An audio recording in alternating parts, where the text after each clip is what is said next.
Welcome, sleepy summoner. Before the world drifts into dreams, before the last whisper of wind fades into stillness, let your breath slow and your eyes soften. Tonight, you'll walk the quiet paths of Ionia, where cherry blossoms fall like snow, and the wind carries stories of sorrow and strength. This is not a tale of battles or glory. It is the journey of a swordsman whose steps were shadowed by guilt, and whose path was shaped by the whisper of the wind. So settle in, let the silence hold you, and listen to the wind's memory as we begin the story of Yasuo, the wanderer and the wind.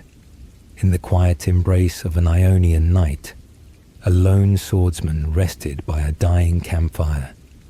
His armor, once proud and polished, was now worn and scratched by many years on the road. A gentle breeze whispered through the trees, carrying with it the scent of blooming lotus and the distant murmur of a stream. The man closed his eyes and listened to the wind. It was a familiar companion, one that had followed him through every step of his long journey. As the stars overhead shimmered softly, he allowed his mind to drift like a fallen leaf on the breeze, back through the memories that haunted him. This wanderer was Yasuo, though few now would recognize the name of the once proud young swordsman. He was known by some as the Unforgiven, a man burdened by guilt and the ghosts of his past. On this night, as on many nights, sleep eluded him. Instead, he found solace in the quiet sounds of the wilderness, the crackling embers, the rustle of leaves, and the ever-present sigh of the wind that seemed to call his name. Guided by that gentle wind and the memories it carried, Yasuo's thoughts drifted further back, to a time when he was just a boy, with a wooden sword in hand and hope in his heart. In those days, the world had felt so different, bright, innocent, and full of promise. Under the warm Ionian sun, a young Yasuo had begun a journey that would shape his destiny, though neither he nor anyone else could have foreseen the trials that lay ahead. The breeze carried Yasuo's thoughts back to his youth. He remembered a sunny morning in his home village, when he was just a boy, clutching a wooden practice sword with both hands. The air was crisp and filled with the scent of spring blossoms. In the village's dojo courtyard, young trainees practiced their forms beneath swaying maple trees. Among them was Yasuo, agile and determined even as a child. He had always been different from his peers, quick to act, quick to anger, and quicker still to let his confidence flare. At the edge of the courtyard stood Yone, his half-brother, watching with a gentle smile. Yone was older, calm and patient, everything Yasuo was not. When other boys teased Yasuo for his brashness, or when instructors scolded him for his impatience, it was Yone who quietly stepped in to console or defend him. The brothers shared a deep bond, forged in the years after their father had left and their mother struggled alone. Yasuo often pretended not to need Yone's guidance, but in truth, he looked up to his brother like a guiding star. One fateful day, a distinguished visitor arrived at the sword school. Elder Suma, the last living master of the legendary wind technique, came to observe the students. He was an older man, with kind eyes that held the weight of many winters. As he walked along the line of practicing youths, his long robes whispering against the floor, he paused when he saw Yasuo. Something in the way the boy moved the arc of his training sword, or perhaps the focus in his eyes, caught the elder's attention. Suma approached Yasuo and gently placed a hand on the boy's shoulder. "Your form is strong, but your spirit is restless," the elder said softly. Yasuo looked up in surprise at being addressed by the great master himself. "Tell me your name, young one."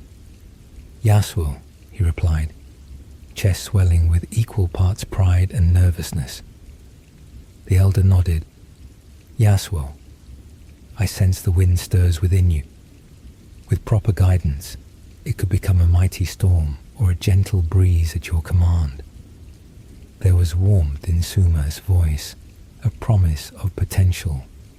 He extended an invitation then and there. Yasuo could become his personal apprentice, to learn the revered wind technique and serve as the elder's protege and bodyguard. The offer stunned the courtyard into silence.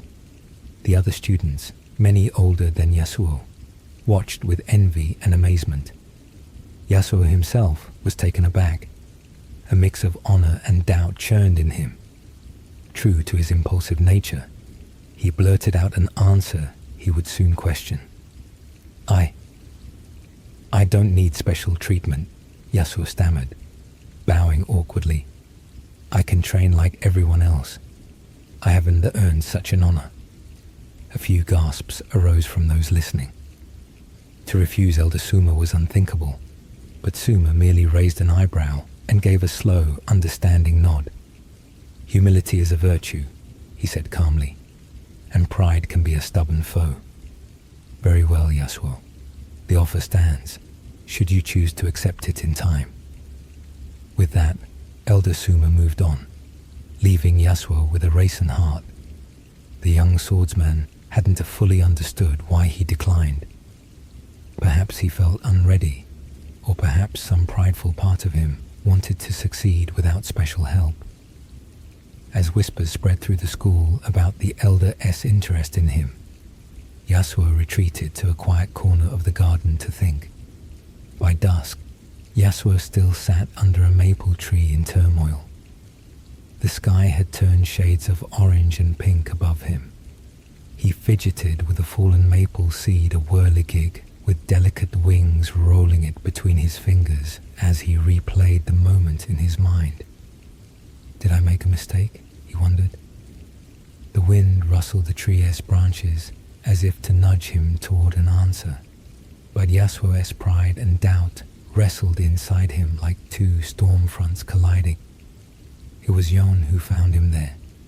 His brother approached silently, his footsteps gentle on the grass so as not to startle Yasuo.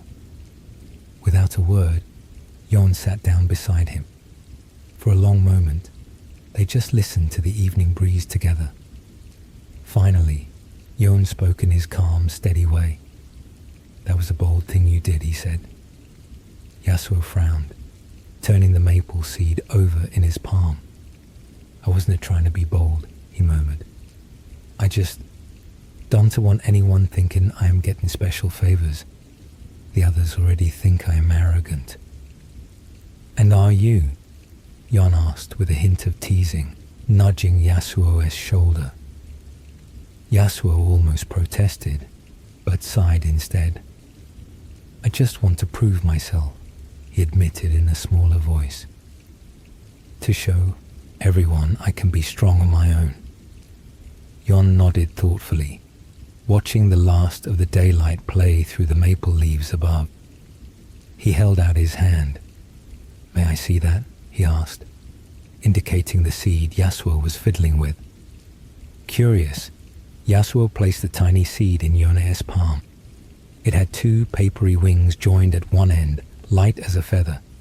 Yone twirled it between his fingers for a moment and then held it up. "Do you know what this is?" "A maple seed," Yasuo answered. "They fall every autumn." "Yes, and when they fall, the wind carries them far from the tree," Yone said. He flicked the seed gently upward, and they both watched as it spun down, drifting a short distance on a stray breeze before coming to rest at Yasuo's knee. "Sometimes, little brother, we need to let the wind carry us a bit, to show us where we must go." Yasuo picked up the seed again, tilting his head. "You think I should accept Elder Suma's offer?" "I think," Yone replied carefully, that humility is not weakness. Bowing to learn from someone wise does not diminish your strength, it makes you stronger. He closed Yasuo's fingers gently around the seed. Take this as a reminder. Even the strongest wind starts as a small, humble breeze. And even the greatest student must begin by kneeling. Yasuo felt a sting behind his eyes and quickly blinked it away. He was deeply moved by his brother S words and the simple symbolism of the seed in his hand. Yone SS respect meant more to him than anyone else S. If Yone believed accepting help was not shameful, then perhaps Yasuo had been wrong. The next morning, Yasuo approached Elder Suma S chambers at dawn. Heart pounding, he knelt at the entryway and bowed low, as tradition dictated when addressing a master. Elder Suma slid open the door and looked down at the boy in surprise. Yasuo kept his head lowered and spoke clearly, though his cheeks burned with both embarrassment and determination. Master Suma, if your offer still stands, I would be honored to learn from you. I wish to serve as your student and guard with humility. Silence hung in the air for a moment. Then a gentle chuckle came from the elder. Rise, Yasuo, Suma said warmly. As Yasuo lifted his head, he saw approval in the elder's kind eyes. The wind has changed, I see. Welcome, my young apprentice. From that day forward, Yasuo trained under Elder Suma's tutelage. The mornings began before sunrise with meditation in the temple gardens, where Suma taught Yasuo to still his mind and listen to truly listen to the breathing of the world around him. It was difficult for the impatient boy at first, but over time, Yasuo came to cherish those quiet dawns when the mist hung over the grass and each dewdrop glistened with new light. Under Suma's guidance, Yasuo's skill with the sword grew by leaps and bounds. The elder introduced him to the wind technique, an ancient art that very few in the world still knew. Yasuo learned to feel the air as an extension of his own body, to sense the currents swirling around every movement, to let the breeze guide his blade. In training matches, he began to incorporate swift gusts in his strikes and to parry with bursts of air that astonished his fellow students. When Yasuo sparred with Yone in friendly duels, the two brothers created a breathtaking display, steel flashing and leaves swirling in concentric circles around them, as if dancing to an unseen melody. All the while, Yasuo remained at Elder Suma's side beyond just lessons. He walked with the elder through the village, carrying his scrolls and occasionally helping him up steep paths. He sat by the elder during evening tea, listening to Suma's soft-spoken tales of the past stories of Ionia's spirit forests and the monks who once tamed the gales on mountaintops. In these moments, Yasuo saw not just a teacher, but a gentle soul who cared deeply for Ionia and for him. Suma would sometimes pat Yasuo's shoulder and say, "A sword's edge is honed with stone and sweat, but a warrior's spirit is honed with patience and compassion." Those were good days, perhaps the best Yasuo ever knew. He had a purpose, a mentor who believed in him, and a brother who remained his closest friend and rival in training. The village sword school became like a family. Yasuo, once brash and hot-headed, began to temper his pride under Suma's influence and Yone's steady encouragement. Yet, even in those golden days, shadows from the outside world began to stretch toward Ionia. Rumors arrived of a war raging beyond the tranquil provinces. Whispers spoke of Noxus, a powerful empire from across the sea, marching its armies toward Ionian lands. The elders of the school would gather some evenings to discuss these troubling tidings, while the younger students peered from a distance, anxious and curious. Yasuo could sense a tension building in the adults, a quiet worry that permeated the otherwise peaceful routine of village life. One late summer afternoon, Yone found Yasuo at the edge of the training fields. Yone's brow was furrowed as he relayed what he had heard. Noxian forces had landed on the southern shores of Ionia. Battles had already been fought, lives lost. The war was no longer a distant tale, it was on their homeland now. Many of the senior disciples and local villagers were preparing to join the resistance, to defend their country as freedom and spiritual lands against the invaders. Yasuo's heart pounded at the news. He immediately thought of joining the fight. His blood burned with the urge to use everything he had learned to protect Ionia. He envisioned himself and Yone fighting side by side on the battlefield. Wind and steel stopping the onslaught. They could be heroes, he thought. They could make a difference. But fate had other plans for Yasuo. That evening, Elder Suma summoned him for a private meeting. In the small meditation hall, where incense burned and twilight filtered through paper screens, Suma awaited him.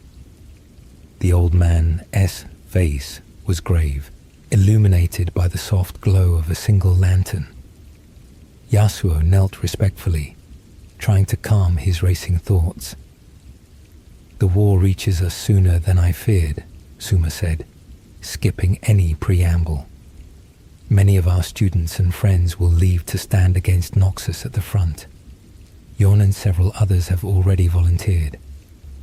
Yasuo opened his mouth to declare that he too wished to go, but Suma raised a hand gently to forestall him. The elder's voice was firm yet compassionate. "Yasuo, I cannot allow you to join them." It felt as if a gust had blown straight through Yasuo's chest. "Master, I have to fight. I can help. You yourself have trained me for this. I trained you to protect, and protect you shall," Suma interjected with a sad smile. "But here, not at the battlefield. You are to remain at the school." Yasuo could not hide the hurt and anger rising in him. "But why? I am as capable as any of them, maybe more. I can fight, Master. I can do something." Suma sighed, and for a moment he looked every bit as old and weary as the years he carried. "I know you can. That is why I ask you to stay." He gestured to the far end of the hall, where through the open doors they could see the dark silhouettes of the village's elders in the next room, huddled in anxious discussion. If all the warriors leave, who will defend those who remain? The elderly, the children. Me. Yasuo looked down, clenching his fists on his knees. "You want me to guard the village, to guard you, precisely. It is a crucial duty, though it may not seem as glorious as riding to war," Suma explained gently. "Should the fight come here, you will be our last line of defense. I trust no one else but you with this task, Yasuo." He leaned forward, catching Yasuo's eyes with his own steady gaze. "Remember, a great wind can blow from even a small valley. You may yet shape the course of this war from right here." Conflicted, Yasuo only nodded. Part of him swelled with the responsibility and trust Suma was placing on him. But another part, the fiery part of his soul, felt like a caged tiger. As he left Suma's chambers that night, he passed by Yone, who was preparing to depart at first light with the other volunteers. Yone had strapped on light armor and a sword for war. Upon seeing Yasuo's downcast face, Yone placed a hand on his shoulder. "We each have our duties," Yone said quietly. "Yours is here. Protect them, and protect our master." Yasuo forced a small smile and embraced his brother tightly. "Be safe, Yone. Come back. I'll hold things together here, I promise." The next morning, Yasuo stood at the village gates as Yone and the others left for the Navori battlefront.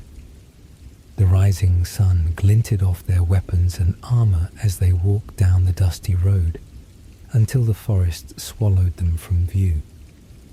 Yasuo's heart ached with worry and longing to go with them, but he remained behind, just as he was ordered.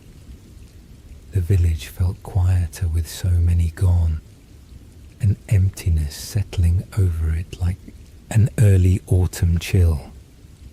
As summer days turned to early autumn, Yasuo fulfilled his duty at the village. He kept watch diligently, patrolling the outskirts and training with the remaining students to prepare for any danger. Each night he prayed silently for Yone's safety and for the others who had gone to war. One grey morning, as a damp mist clung to the ground, the distant sound of drums echoed through the valley. At first, Yasuo thought it was thunder from an approaching storm. He stood at the edge of the village rice fields, listening intently. The rhythmic pounding was too steady, two deliberate war drums. The Noxians were on the move nearby. Villagers emerged from their homes, eyes wide with fear, as the faint drumming grew louder. One of the younger sentries came running down the path from a hilltop watchpost, shouting breathlessly, "The Noxians are coming. A large force marches not far off." Yasuo's heart thudded in his chest. If a Noxian army was so near, it meant the warfront had shifted dangerously close. The memories of Yone and the others leaving to stop them flooded back. A surge of urgency welled up in Yasuo. This was the moment he had trained for, was it not? To protect. He quickly organized a handful of remaining fighters at the village, instructing them to form a perimeter and escort the elders, including Suma, to a safe hiding place in the cellar of the dojo. Elder Suma insisted on staying above ground among his people, but Yasuo begged him to seek shelter if fighting broke out. "I will guard you with my life, master," Yasuo vowed, as he gripped the hilt of his blade so tightly his knuckles whitened. The drum beats in the distance were soon accompanied by a low din, perhaps the clamor of steel or distant cries carried on the wind. Yasuo's mind raced. The conflict was near, maybe just beyond the ridge of hills south of the village. If the Noxian forces broke through the Ionian lines, they could be at the village by nightfall. At that realization, Yasuo felt a decision crystallize within him. He was one skilled swordsman. True, but if he went to meet the enemy head-on now, perhaps he could stall them before they ever reached these homes. Perhaps he could do something to prevent bloodshed here. The thought of Yone and his friends fighting and possibly dying while he stayed back gnawed at him like a persistent ache. How could he remain when every fiber of his being screamed for him to leap into action? Elder Suma's command still rang in his head. Stay and defend the elders. But what if leaving now meant the danger would never reach the elders? Was it not better to strike first, to use his talents at the forefront? Conflicted and anxious, Yasuo paced at the edge of the village as the others hurried to take defensive positions. Finally, he could bear it no longer. He turned to one of the older students who remained. "Keep everyone safe here," Yasuo ordered, eyes fierce with resolve. "If any threat comes, bar the doors and protect Master Suma." The student, eyes wide, realized what Yasuo intended. "You are leaving? But we've been told to—" "I'll be back," Yasuo interrupted, already striding toward the forest path leading south. I need to see what is happening. Trust me." Before anyone else could protest, Yasuo sprinted away, carried by determination and the rising wind at his back. He ran through the dense woods, leaping over roots and ducking under branches. The wind technique lent swiftness to his steps. Each leap felt light, each stride eating up ground quickly. As he crested the ridge beyond which lay Navori-S plains, the sound of war grew clearer. But something was wrong. There was no clash of metal now, no continuous battle cries, only an eerie silence broken by the occasional rustle of wind and that faint drum sound that had now slowed to an irregular dying beat. Yasuo slowed his pace. The air itself felt heavy, tinged with a strange acrid scent that burned his nostrils. When he emerged from the tree line and looked down into the valley beyond, the sight that greeted him made them stagger to a halt. Stretching across the fields were countless bodies. Ionian fighters in their light leather armor, Noxian soldiers in black and red steel, they lay intermingled where they had fallen. Banners were tossed on the ground, swords and spears jutted up from the earth with no hands to wield them. It was as if a great hand had swept across the battlefield and snuffed out life in an instant. Yasuo's stomach turned at the devastation. He slid down the slope and into the battlefield, the mud sucking at his sandals. "Hello," he called out softly, almost a whisper, as if loud words would disturb the dead. There was no answer except the lonely flap of a torn Ionian flag in the breeze. He moved from one fallen warrior to the next, kneeling briefly to check for any sign of life. All was still. The faces of the dead, Ionian and Noxian alike, were twisted in the same final expression of horror, eyes wide at whatever had claimed them. Many bore no obvious wound, no arrow fletching protruded, no spear thrust ran them through. Some had blackened scorch marks on their armor or skin, but nothing like a typical fire-S burn. It was something unnatural, as if dark magic or a poisoned wind had ripped the breath from their lungs all at once. Yasuo felt a chill despite the warm, damp air. In all his nightmares, he had never imagined a battle could end like this. He had expected to arrive and find a fight raging, a chance to turn the tide. Instead, he found only the aftermath of a catastrophe beyond his understanding. As he carefully stepped over a cracked shield bearing the Ionian crest, Yasuo's foot struck a small object. Looking down, he saw a jagged fragment of metal half buried in the mud. He picked it up. It was a piece of a blade, its edge still faintly glowing with the sickly green aura that flickered and died as he held it. The fragment was unlike any Ionian metal he knew. Strange runes were etched along one side. He frowned, tucking it into his belt pouch as a curious memento. It might have been part of whatever weapon caused this devastation, but now was not the time to puzzle it out. Heart pounding, Yasuo hurried on, dread mounting with each step through the carnage. He silently prayed not to find Yone among the slain. He recognized a few of the fallen Ionian fighters as older students from the sword school who had gone with Yone. With trembling hands, he gently closed the eyes of a boy he remembered sparring with only weeks ago in the dojo, now lifeless and pale. Yasuo's vision blurred with tears. This boy should have been too young to die. He stumbled through rows of the dead, scanning faces desperately. "Yone, please no," he whispered, fear tightening his throat. But Yone's body was nowhere in sight. Amidst the sorrow, Yasuo felt a spark of relief. Perhaps Yone had survived, or been elsewhere when this horror struck. After what felt like hours walking the silent field, Yasuo realized There truly were no survivors here to be found. Whatever battle had been fought was over before he even arrived, leaving him witness to a massacre that neither side won. With a heavy heart, he turned back toward home. The silence of the battlefield was soon replaced by the soft sounds of the forest as he retraced his steps. Yet even the birds and insects seemed subdued, as if nature itself mourned.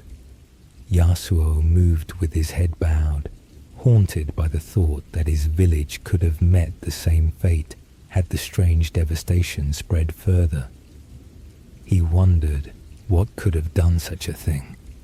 A monstrous Noxian weapon, dark sorcery unleashed by desperate Ionian defenders. He did not know, and that uncertainty weighed on him as much as the grief.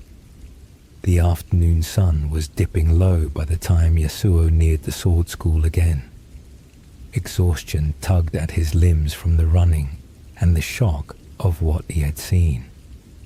His mind was a storm of guilt and confusion. He had left his post in hopes of helping, but there had been nothing left to help, only the dead. Now he worried how long he had been gone, and whether the village remained safe in his absence. As the school's gates came into view, Yasuo quickened his pace. Something was off. A dozen figures stood clustered in the courtyard, as if waiting for him. The remaining students of the school and a few instructors were there, weapons drawn, their faces grim and eyes accusing. Yasuo's heart lurched. At their center lay a form covered by a white sheet, stained with blood. Yasuo's breath caught in his throat as he recognized the pattern on the robe beneath the crimson bloom of blood. Elder Suma's robes. Yasuo broke into a run. "Master!" he cried out, voice cracking. He rushed forward, but two of the senior students stepped into his path, blades unsheathed. They were warriors who had stayed behind as well, men and women Yasuo knew by name. People he had trained beside, now looking at him as though he were the enemy. One of them, a bearded man named Hiroshi, pointed his spear at Yasuo's chest. "Don't take another step, traitor." Yasuo recoiled, confusion and panic flaring. "What are you doing?" "Hiroshi, it's me. What has happened?" His eyes darted to the sheet on the ground, dread rising like bile in his throat. He feared he already knew who lay beneath it. An older woman who taught archery at the school stepped forward with tears in her eyes and fury in her voice. "Elder Suma is dead," she hissed. "Struck down while you were gone." The world seemed to spin around Yasuo. He shook his head, scarcely able to form words. No, that couldn't be. I left only for a short while. I left to..." He couldn't even justify it to himself now. His master dead. How? Who would dare attack Suma in the heart of the village? "Did you see any Noxians pass this way?" Yasuo asked desperately, still trying to make sense of it. "I left because I heard the battle. I thought I could stop them from reaching here." Hiroshi's spear still hovered, unwavering. "There were no Noxians here, Yasuo." He spat his name. "No one, except you, who was meant to guard the elder." The implication hung heavy in the air. Yasuo took a step back, raising his hands in disbelief. You think I did this?" His voice trembled between anger and heartbreak. "I would never harm Master Suma. He was like a father to me." A younger student, eyes red from crying, yelled out from the group, "Then where were you? Why did you abandon us right when we needed you most?" Yasuo struggled for an answer. The faces around him were hardened with suspicion and grief. He realized with dawning horror what it must look like. He had left his posters, sneaking off, and during his absence, Suma had been killed. To make it worse, how had Suma died? With no Noxians around, the method of his death would be critical. Yasuo's gaze swept the courtyard and saw nearby grass and wooden pillars cleanly sliced, as if by a blade of air. His stomach clenched.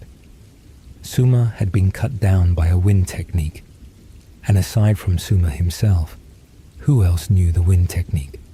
Only Yasuo. One of the instructors stepped away from Suma's still form and fixed Yasuo with a piercing gaze. He was cut down by a wind technique. Who else here can wield the air as a weapon? The question hung in the silence, damning. Yasuo's mind reeled. Wind technique. But aside from himself, only Elder Suma truly commanded that art, and he would never, unless perhaps the Elder had attempted to defend himself at the last moment. But the others wouldn't consider that possibility now. You've known me since I was a child, Yasuo pleaded, turning from face to face, hoping to find any glimmer of trust. Why would I ever harm our master?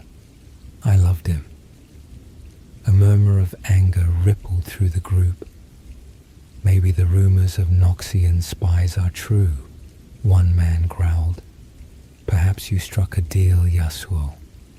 The Noxians spared you on that field, and in return you murder our elder. Yasuo felt as though he'd been punched. That is absurd, he shouted, anger and despair warring in his chest. I fought no one out there. The battle was over before I arrived. I left to try to protect all of you, to keep the fight from reaching here. I never enough, Hiroshi barked, thrusting his spear forward. Yasuo had to step back quickly to avoid the gleaming point. Whether by your hand or your negligence, Elder Suma is dead. You failed your duty. You abandoned us, and now he is gone. The others closed in slightly, forming a tightening ring. Yasuo saw grief in many eyes, and grief had turned to fury and a desire for someone to blame. In this moment, that someone was him. He realized none of them were going to listen, not now, perhaps not ever. Yasuo was the convenient target for their anguish and shock. His special status as Suma's protege, once a point of pride, now painted him as an outsider who might well have betrayed them. Yasuo swallowed hard, his mouth dry. I swear on my life, I will find who did this, he said, voice shaking but resolute. Elder Suma's killer is out there. It wasn't me. You have to believe that. He looked around desperately, but the faces remained stony, unforgiving. The time for words is over, Hiroshi said coldly. We will take you to the magistrates. They'll decide your fate if you survive that long. Two of the students lunged forward to seize Yasuo's arms. Instinctively, Yasuo sidestepped, pulling free with a swift motion. Dante, do this, he urged, one hand drifting toward the hilt of his sword. Please, I don't want to fight you. A whip of wind rustled through the courtyard in that tense standoff, carrying a few golden leaves between Yasuo and his former friends. For a heartbeat, nobody moved, caught in a tableau of tragedy and rage. Then someone shouted, "Restrain him!" And all at once, they rushed at Yasuo. Time seemed to slow. Yasuo's training took over. He ducked under a wild punch and parried a sword stroke with his own blade in one fluid motion. The clang of steel echoed through the courtyard like a funeral bell. Half a dozen foes encircled him, people he had lived alongside, trained with, now attacking as if he were a hated stranger. Yasuo moved like a dancer in a storm, his reflexes honed razor sharp. He angled the flat of his sword to knock aside strikes, struck out with elbows and kicks to keep the swarm at bay. All the while he shouted, "Stop, please, I don't want to hurt you." but grief and anger had deafened them. A spear jabbed toward his ribs. Yasuo pivoted away, the tip grazing his tunic. He answered with a thrust of his palm, channeling a burst of wind that sent the spearman reeling backward. An arrow hissed past his ear, narrowly missing. Yasuo felt a sting as another student S-blade nicked his upper arm. Warm blood began to trickle, and a cold realization washed over him. If he continued to hold back, they would overpower him. If he fought with full strength, he could gravely wound or kill those he still considered comrades. Heart pounding, Yasuo made a desperate choice. He deflected a heavy overhead strike and then leapt backward toward the open gate of the compound. "I am sorry," he breathed, though no one could hear him in the chaos. As two students lunged for him, Yasuo summoned a swirling gust around himself. The sudden gale whirled outward from his blade, scattering his assailants just enough. They faltered, arms raised against the dust and leaves kicked up by the magical wind. Taking that moment, Yasuo broke from the circle and dashed through the gate. "He's escaping." "After him," a voice roared behind him. Outside the gate, an elder swordsman, one of Yasuo's childhood teachers, barred his path, sword drawn. The old man's eyes were filled with sorrow. "Don't do this, Yasuo," he pleaded, even as he lifted his weapon. Yasuo's vision blurred. This was a nightmare come to life. Gritting his teeth, he parried the old man's swing, turning it aside with careful precision. Yasuo bowed his head in silent apology as he stepped past his one-time mentor. The man fell to one knee, winded but unharmed, as Yasuo slipped beyond him. Yasuo ran. He ran from the village, from the only home he had ever known, feet pounding the dirt road as dusk settled into night. Hot tears pricked his eyes, but he blinked them away, focusing only on putting as much distance as he could between himself and those who believed him a murderer. The shouts of pursuers faded behind him once he took to the dense woods and rocky hills, where few could match his speed. Only when his legs burned and refused to carry him further did Yasuo finally stop. By then, the moon had risen, its pale light filtering through the canopy of an ancient forest, miles from the village. Yasuo collapsed by a babbling brook, chest heaving. He plunged his hands into the cold water and splashed his face, willing the shock to wake him from what felt like a terrible dream. But it was no dream. In the rippling water, he saw his reflection, a young man with haunted eyes, a fresh cut on his cheek from the skirmish, a face now marked as traitor. Everyone and everything he loved had been ripped away in a single day. Elder Suma was dead. Yone and the others far away beyond reach, his friends turned into enemies. A raw, quiet sob escaped Yasuo's throat. He clenched his fists, feeling the damp grass beneath his fingers. "Master, forgive me," he whispered brokenly to the night. He thought of Suma's gentle smile, Yone's proud face, and it felt as if an entire life had been shattered and left behind on that blood-stained courtyard. After a long moment, Yasuo inhaled and steadied himself. Under the murmur of the brook and the rustling leaves, he could almost hear a whisper of wind, as if echoing Suma's voice, or perhaps Yone's words about humility and purpose. There, alone in the darkness, Yasuo made a vow. "I will find the truth," he said softly into the night. "Whoever did this, whoever truly killed Elder Suma, I will find them, and I will make this right." The forest remained silent save for the gentle nighttime chorus of insects. Yasuo sat back, letting the cool breeze dry the tears on his face. He was exiled now, unwelcome in his own home, until he could clear his name and avenge his master. The path ahead was uncertain and perilous, but Yasuo knew one thing with iron resolve: he would not rest until the real murderer was found.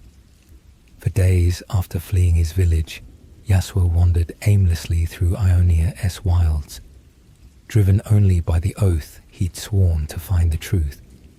He moved mostly at night to avoid being seen, resting in secluded glens or abandoned shrines by day. His mind was a tempest of guilt and determination. Memories of Suma's kind smile and the horrified faces of his fellow students fueled his resolve to uncover the real murderer. Yet, with each passing sunset, doubt gnawed at him. How could he even begin to find the culprit, alone and branded a criminal? It was on the 7th day of his exile, just as the sun dipped below the western horizon, that Yasuo felt a familiar presence closing in. He had been walking along a ridge overlooking a serene valley of rice paddies and cherry trees when a flutter of birds erupted from a grove behind him. Footsteps, light and purposeful, approached along the winding path. Yasuo's breath caught. He recognized the rhythm of that stride even before he turned. Standing a dozen paces away, framed by the golden light of dusk, was Yone. Yasuo's heart lurched.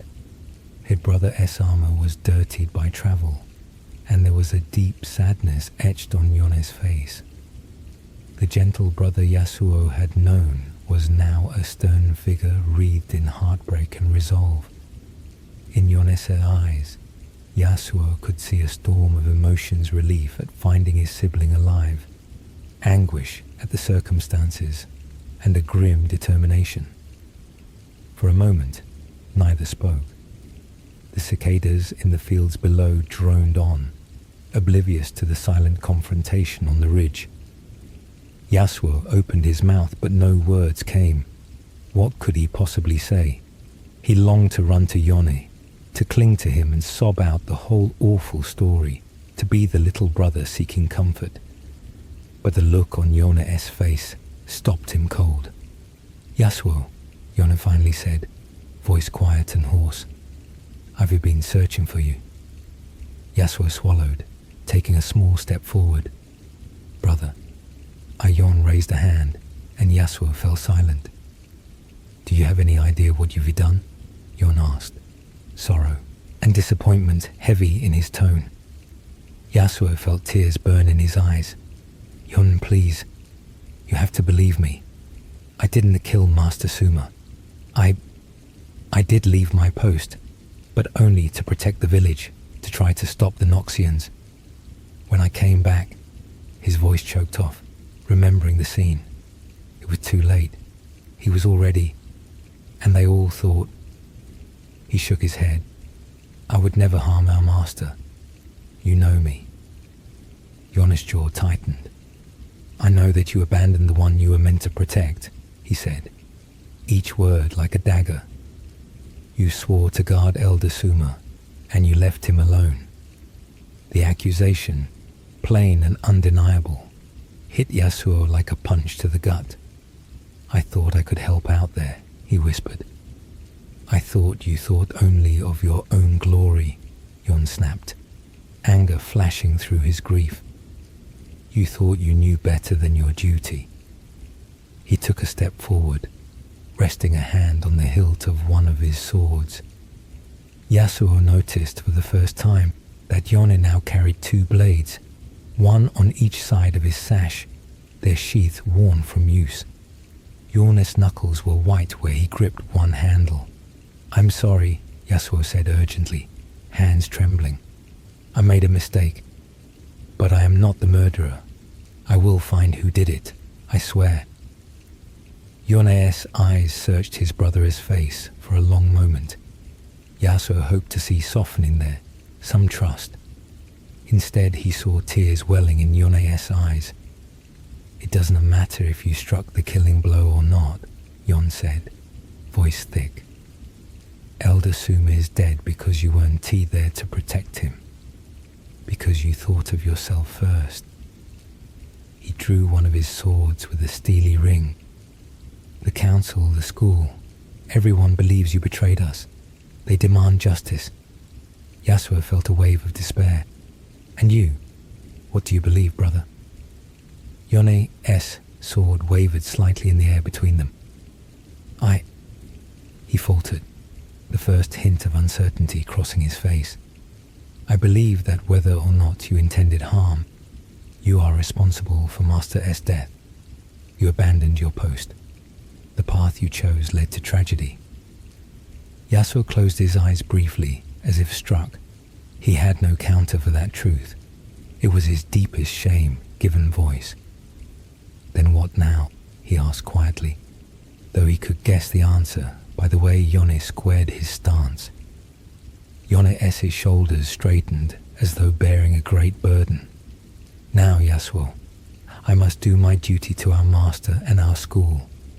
His second hand went to his other sword, the twin blades glinting in the twilight. As your elder brother, it falls to me to address your crimes. Yasuo's heart pounded wildly. You mean to take me back in chains? To execute me? If you surrender peacefully, I'll bring you to face trial, Yone said, though his tone lacked conviction, even as he spoke it. If you resist, I am authorized to carry out sentence on the spot. The last words trembled. Yasuo's hands dropped to his side, near the hilt of his own sword, but he did not draw. Brother, please. You have to understand, I can go back. They would kill me without listening, and I can to die yet, not until I clear my name and avenge our master. Stubborn as ever, Yone murmured sadly. Do not make this harder, Yasuo. Dante forced me to force you. Yasuo's voice broke. I don't want to fight you, Yone. You've been everything to me, my guide, my protector. I have nothing left but my honor, and I must restore it. If you truly believe in duty, then please let me fulfill mine, let me find the truth. Yone placed his other hand on the hilt of his second sword now, both blades partially drawn. Yasuo could see the conflict in his brother's eyes. Love battling with duty. At last, duty won out. Yone drew his twin swords fully, their polished steel reflecting the dusk's glow. I wish there were another way, he said quietly, voice trembling. But I have orders, and even without them, I cannot let you roam free, accused of this treachery.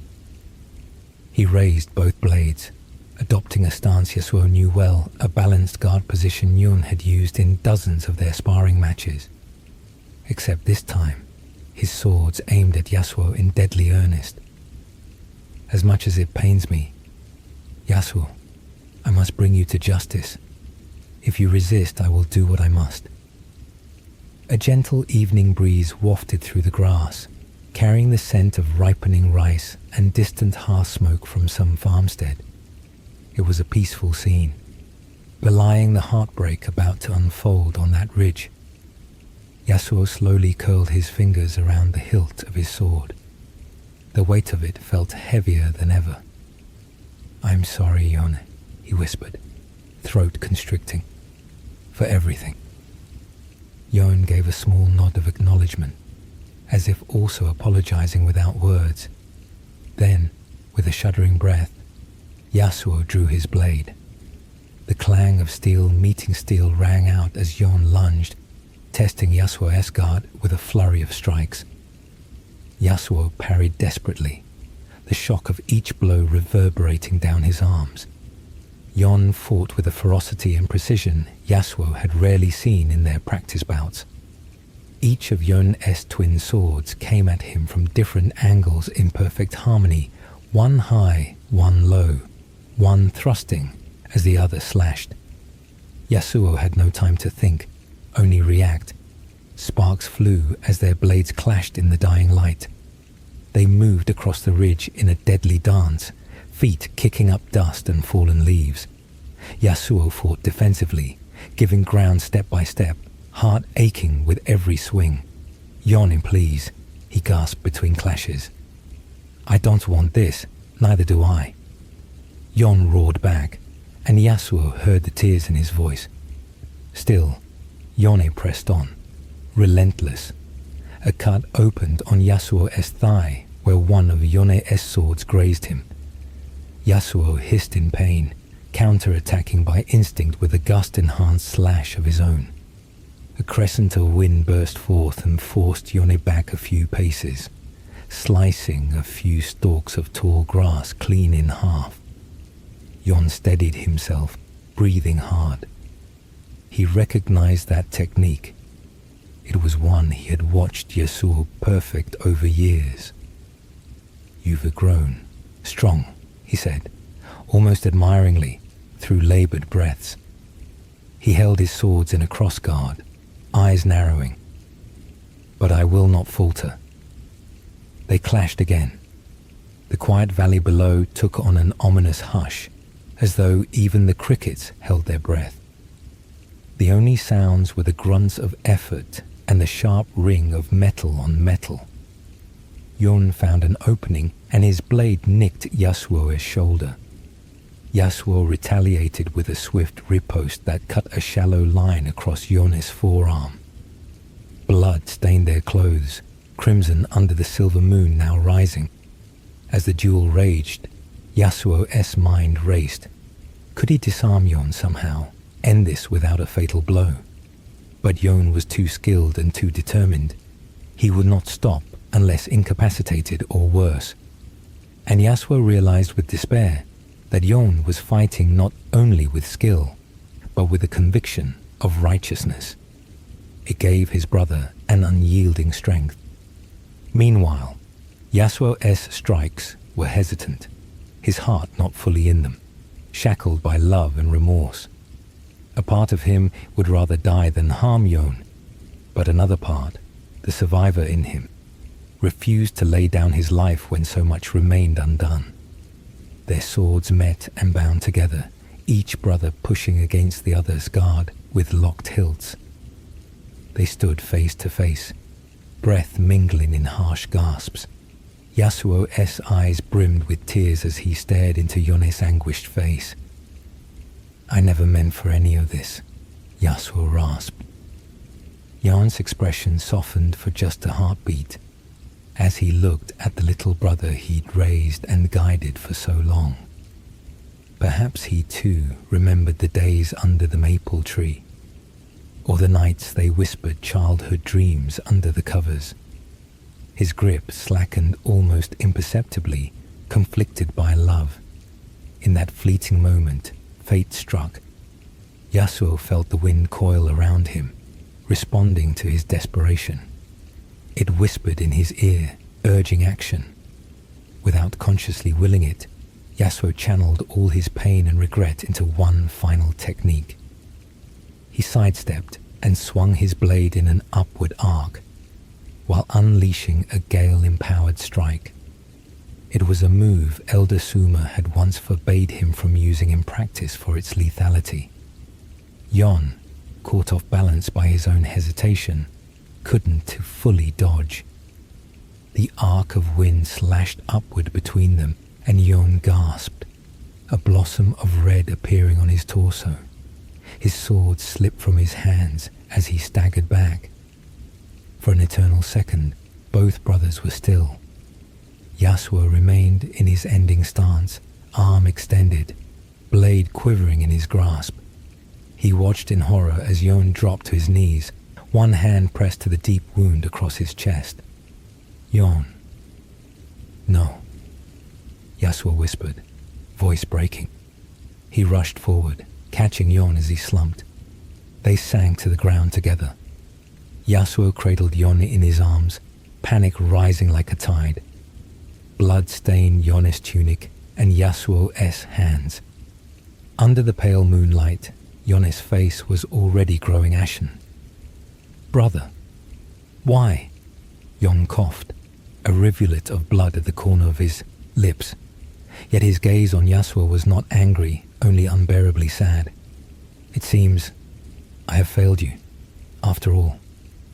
"Don't speak," Yasuo begged, tears falling freely onto Yone's cheeks, as he held him close. "Save your strength. I can get help. There must be a healer." He looked around wildly, but they were alone and far from any town. Yone managed a faint smile, though it twisted with pain. "No healer can mend this, little brother." His shaking hand reached up to touch Yasuo's face, as if to brush away the tears. I'm sorry. I could not see past my duty. To the brother I loved." Yasuo shook his head frantically. "No, Yone, you did nothing wrong. It was me, all my fault. Please just hold on, please." Yone's fingers gripped weakly at Yasuo's collar. His eyes, which had always been so steady and sure, now looked glassy and distant. "Mother and Master Suma, they would want you to forgive yourself, Yasuo," he whispered, each word a tremendous effort. Yasuo leaned in, straining to catch every precious syllable. "Yone, please," he sobbed. I can't, not without you." Yone's lips parted as if he wanted to say more. A gentle breeze stirred, ruffling both brothers' hair. Perhaps he tried to speak, to grant the absolution Yasuo so desperately sought, but the words didn't come. Instead, Yone exhaled one last trembling breath. His hand fell limp from Yasuo's cheek, and his eyes slowly shut, as if drifting to sleep. For a moment, Yasuo remained frozen, praying in vain that Yone had merely lost consciousness. "Yone?" he called softly. No answer. He gave his brother a little shake, voice rising. "Yone, brother, please, no. No." The reality crashed down that Yone was gone. A keening cry tore from Yasuo's throat, echoing over the moonlit fields. He held Yone's lifeless body tightly, rocking back and forth as grief overtook him. The night that had begun in such gentle quiet was now filled with an unimaginable sorrow. How long he knelt there, Yasuo did not know. Time lost meaning. Eventually, the sound of distant thunder rumbled. Clouds gathered, obscuring the stars. A light rain began to fall, masking the tears on Yasuo's face as he continued to cradle his brother's body. Each drop felt like the sky itself was lamenting with him. Through his anguish, Yasuo knew he could not leave Yone exposed to the elements. With shaking arms, he lifted his brother's body and carried him into a small grove of cedar trees nearby, where the ground was soft. Using his sword, Yasuo began digging into the loamy earth. The blade that had taken a life now carved out a grave. The rain fell harder as Yasuo worked in silence, jaw clenched against the pain in his heart and the pain of his own injuries. He carefully laid Yone to rest in the earth, arranging his brother's swords beside him and folding Yone's hands over his chest. Yasuo paused, looking down at Yone's peaceful face one last time. Gently, he reached into his pouch and pulled out the maple seed that Yone had once given him, a symbol of humility and brotherhood. Yasuo placed the seed in Yone's hands, closing his brother's fingers around it. "Thank you, brother," Yasuo whispered, voice breaking, "for everything. I'm sorry I wasn't the man you wanted me to be. I'll try to be better. I promise." He covered Yone with earth, each handful feeling like a piece of his soul being buried as well. When it was done, Yasuo bowed low despite the mud and rain soaking him, paying his final respects. With a rough stone, he marked the grave, carving Yone's name in Ionian characters as best he could in the rock's surface. Lightning flickered in the distance. Yasuo, exhausted and drenched, sat beside Yone's grave until the storm passed and a pale dawn light crept into the sky. The world was reborn in gentle morning mist, quiet except for the occasional drip of water from leaves. Birds tentatively began to sing again. Yasuo knew he could linger no more. Danger still loomed if others from the school found him here. They would show no mercy, especially seeing what happened to Yone. And he still had a vow to keep, a truth to seek. With leaden limbs and a heart burdened beyond measure, Yasuo forced himself to stand. He pressed his forehead to the cold tombstone for a moment and closed his eyes. "Goodbye, Yone," he murmured. "May the wind carry your spirit to a place of peace." The only answer was a soft sigh of morning breeze through the cedars. Gathering his fallen sword and few belongings, Yasuo limped away from the grave, leaving behind the dearest part of his life. Now truly, he had nothing but the road, the wind, and his mission. As he walked into the new day, the wind picked up slightly at his back, almost urging him onward. He remembered Yone's final words about forgiveness, but in that moment, Yasuo felt farther from forgiveness than ever. All he could do was put one foot in front of the other and continue the lonely journey, carrying all the love and the guilt like twin weights on his scarred heart. The weeks that followed Yone's death were the darkest in Yasuo's life. He wandered from village to village, though he hardly set foot inside any. Instead, he skirted the edges of civilization, like a ghost moving through mist. The war between Ionia and Noxus eventually ground to a halt, the invaders repelled by the fierce resistance of Ionian heroes. But these grand events barely registered with Yasuo. News of battles won or lost were distant echoes compared to the turmoil inside him. He avoided people not only out of fear of being recognized, but because he felt unworthy of their company. On a few occasions, he spotted notices pinned to roadside bulletin boards with crude charcoal sketches that vaguely resembled him a wanted man for the murder of Elder Suma. Reading the accusations made his stomach turn. The reward offered tempted mercenaries and opportunists, so Yasuo learned to stay hidden and keep moving. Summer had turned to autumn once more, painting the Ionians, woodlands in hues of gold and red. The beauty of the season contrasted painfully with the emptiness Yasuo felt. Still, the land had its gentle way of soothing him at times. He would often sleep under the open sky, letting the nocturnal chorus of frogs and owls lull him into fitful rest. And sometimes, when dawn broke and he stood on a hillside overlooking a tranquil valley blanketed in morning fog, a tiny spark of peace would flicker in his chest, however brief. One late afternoon, Yasuo found himself following a mountain trail in a remote part of Ionia. The path wound through pine forests and up toward high, craggy slopes where few villagers ventured. He had chosen the loneliest routes, partly to avoid pursuers, and partly because the wild, untamed places matched his mood. High above, clouds gathered with the promise of rain. As Yasuo rounded a bend near an ancient shrine perched on the mountainside, he heard a sudden rumble. Before he could react, the ground beneath his feet trembled violently. An avalanche of earth and stone was crashing down the slope, straight toward the shrine and toward him. Yasuo leapt back instinctively, but the rocks came too fast. He raised his arm and summoned a wind barrier, a gust swirling in front of him that deflected some of the smaller debris. Still, a large chunk of boulder struck his side, sending him tumbling.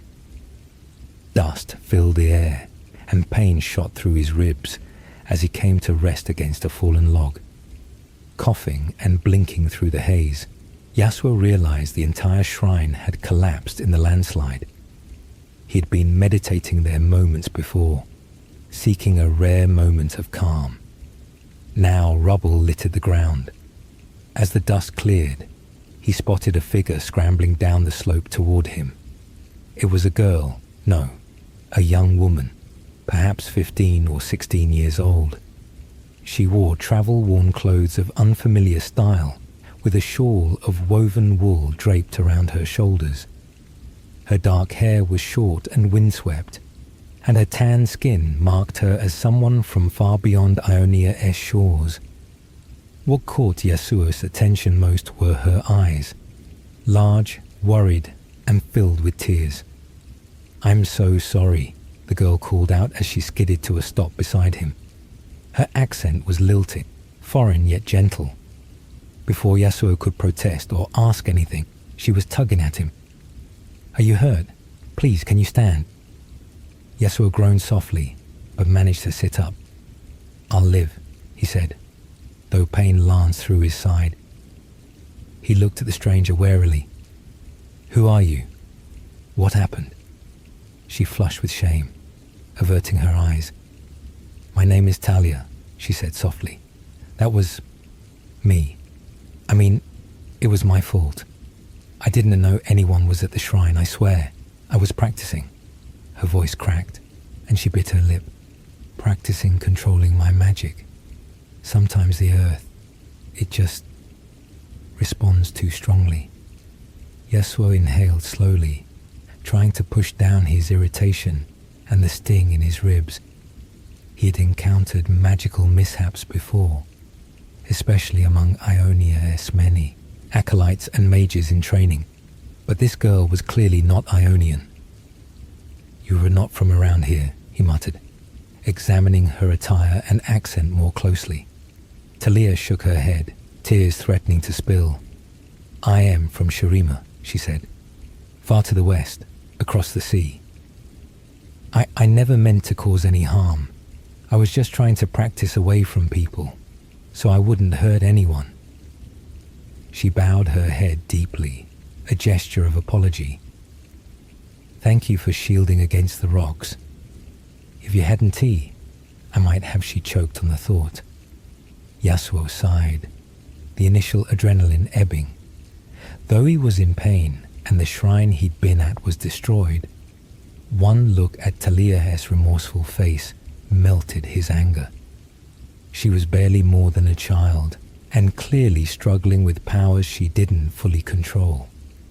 In that, he saw a reflection of himself years ago, when the wind would whip out in response to his teenage temper, startling his peers. Gently, he placed a hand on her shoulder. "It's all right," he said quietly. "I am alive. Just maybe practice on smaller rocks next time." He attempted a wry smile. She managed a small, teary laugh and nodded vigorously. "Yes, yes, of course." Yasuo tried to stand, bracing against the log. A sharp ache made him wince and nearly stumble. Immediately, Talia moved to support him, slipping under his arm. "You're hurt. Lean on me," she insisted. Surprised by her strength and determination, Yasuo allowed himself to be guided a short distance to a shallow cave tucked into the mountain side, safely away from the landslide area. Talia helped him sit and quickly went about gathering some sticks and dried brambles. With a deft motion of her hand, she coaxed a few stones to spark together, igniting a small fire. Yasuo watched with curiosity. She had command over earth, perhaps akin to how he commanded wind, but less refined as of yet. Talia noticed his gaze and smiled timidly. "At least making a fire is one thing I can usually do without disaster," she said. As the flames grew, taking the edge off the evening chill, Talia dug into her satchel and produced a water skin and some bandages. "May I?" she asked, gesturing to Yasuo's side. He hesitated, unused to being cared for, but eventually nodded. She helped slide off his chestplate and lifted his tunic enough to see a dark bruise already blossoming on his left side. Yasuo sucked in a breath as she gently probed for broken bones. Thankfully, nothing felt cracked, likely just a bad bruise. She tore a strip of cloth and tightly wrapped his midsection to bind it. Her hands were careful and kind. It had been so long since anyone had shown Yasuo simple kindness that he almost pulled away, unfamiliar with the feeling. Instead, he murmured, "Thank you, Talia." She sat back on her heels and gave him a hopeful look. "I really am sorry. I came to Ionia hoping to find someone to teach me control. My power. It has caused so much trouble." She stared at the flickering fire. "Back home, I nearly hurt people I loved. Then Noxians tried to use me as a weapon, and I ran. I thought here, maybe the monks or someone could help me. But I haven't found anyone, and I keep making a mess of things." Yasuo listened quietly. Despite himself, he felt a growing sympathy for Talia. A runaway, like him, hunted, in a sense, and burdened by guilt, just as he was. And she was seeking a teacher. He almost laughed bitterly. Here he was, a disgraced swordsman, hardly a role model for anyone. Yet fate had literally thrown this girl into his path. "You said you were practicing alone so you wouldn't hurt anyone," Yasuo said. "That shows responsibility. But perhaps practicing completely alone isn't the answer." Talia looked up. I know. I just didn't have a choice. I was afraid to ask anyone after what happened with the Noxians." Yasuo closed his eyes for a moment. Part of him wanted to simply wish her well and send her on her way once he recovered. He had his own heavy quest, and traveling with a young mage seemed an unwelcome complication. But another part, the part of him that remembered the fulfillment of guiding someone, as he had with his brother in their youth, stirred. At length, he spoke quietly, almost to himself. "There was an old saying my master told me. A single wind can raise a storm, but a guiding hand can teach it to dance."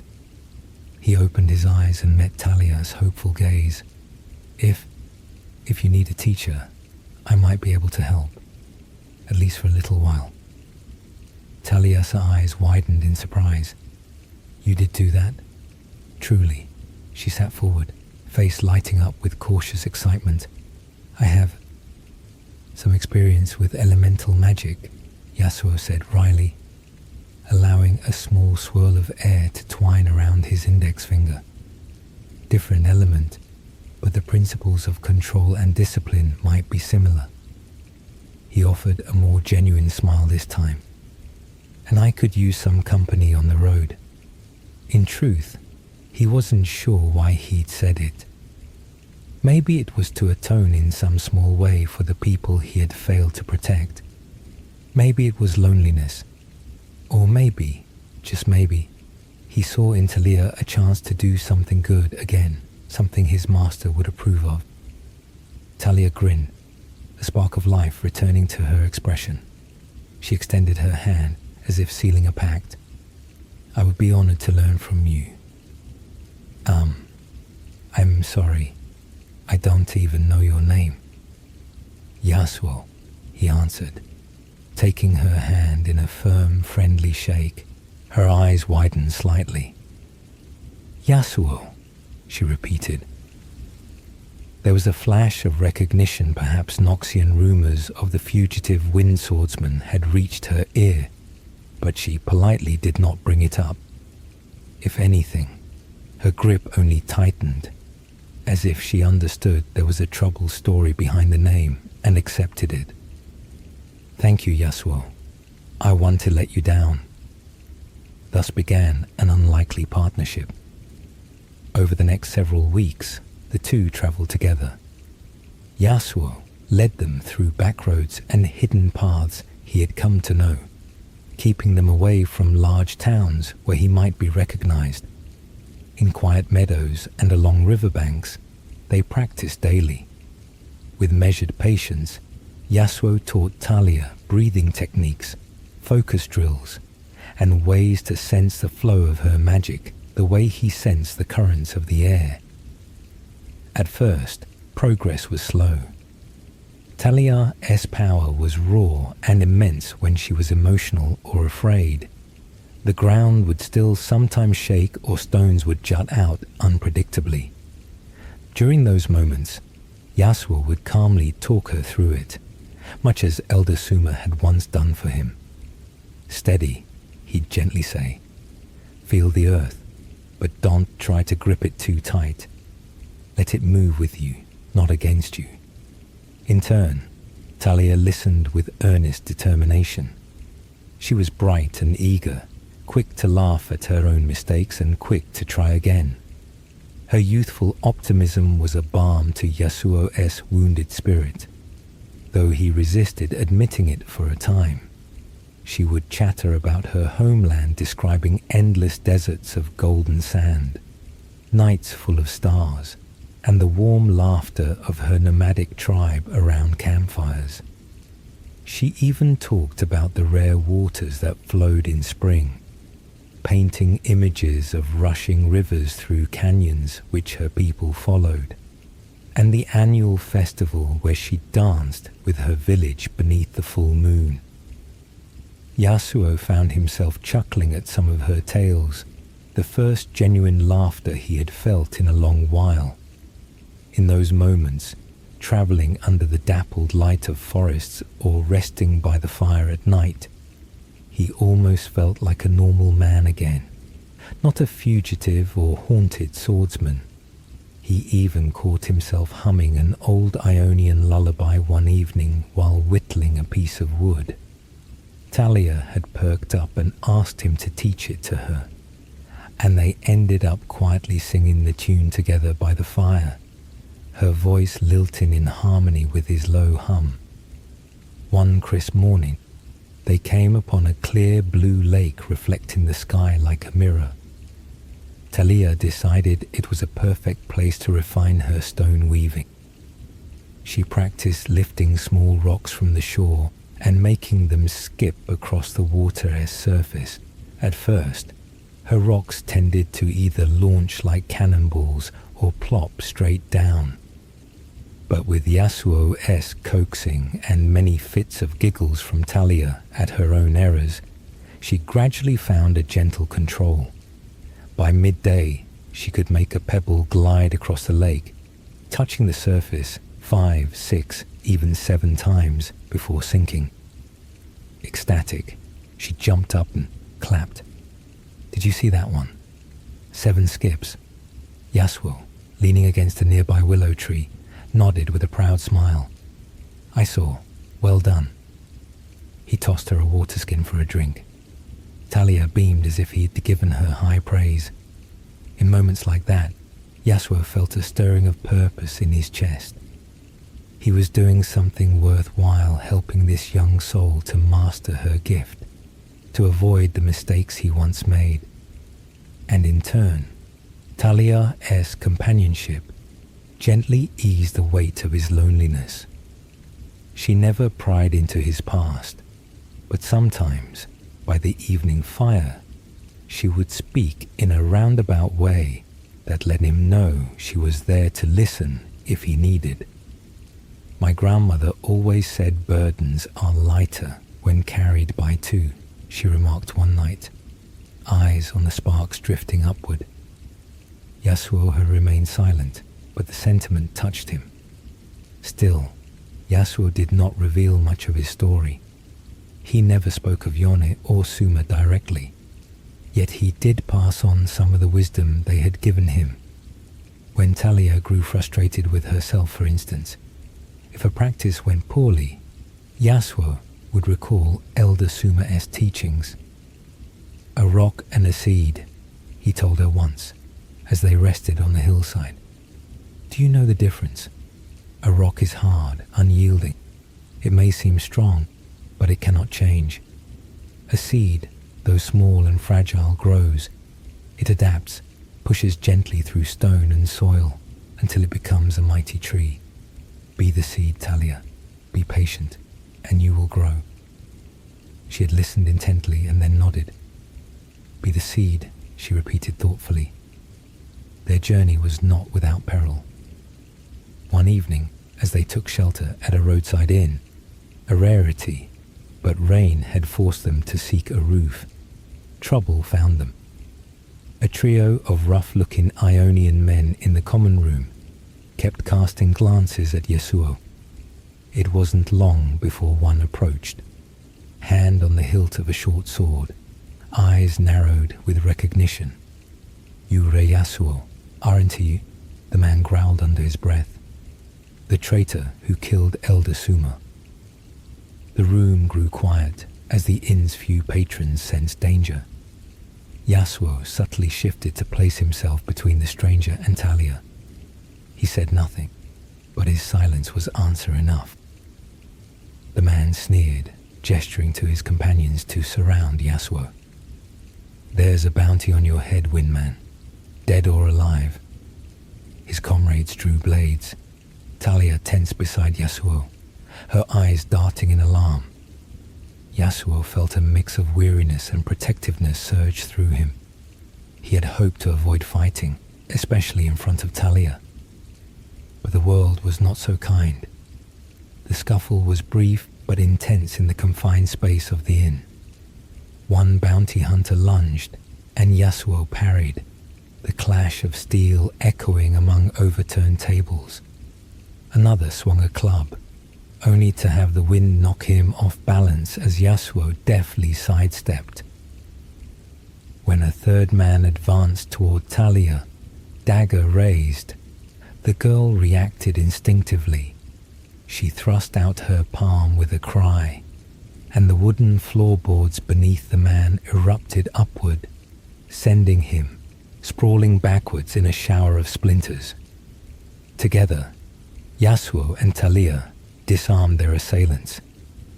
A gust from Yasuo sent the last man's sword flying, and Talia trapped the ruffians by raising a ring of broken floor planks and stone shards around them like a corral.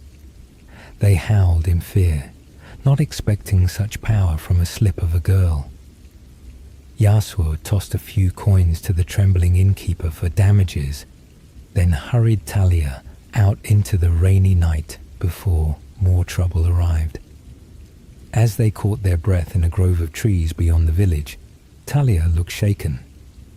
Yasuo laid a comforting hand on her shoulder. "You handled yourself well," he said softly. She managed a small smile. "I was afraid." "So was I," he replied honestly. "But you did the right thing." The incident made it clear to both of them that Yasuo's past could not be escaped just yet. Still, Talia did not judge him.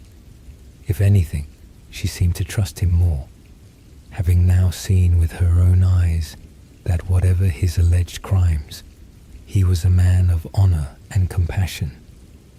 Not long after that night, on the cusp of winter, their path reached a crossroads. Talia received word from a fellow traveler that the situation in her homeland was dire. The Empire of Shurima had risen from the sands, a city returned, a would-be emperor stirring ancient powers. More urgently, there were rumors that Noxus threatened her tribe while she had been away. The responsibility to her family and people weighed on Talia. She knew she had to go back. They stood together on a cliff overlooking the sea as a cold wind blew, carrying the salt scent of far-off lands. Below, a port city bustled quietly under a pale morning sun, ships readying to depart for distant shores. Talia's destination lay across that ocean, back to Shurima. Yasuo and Talia looked at each other, both saddened by the coming farewell. In the past months, they had become like brother and sister in arms.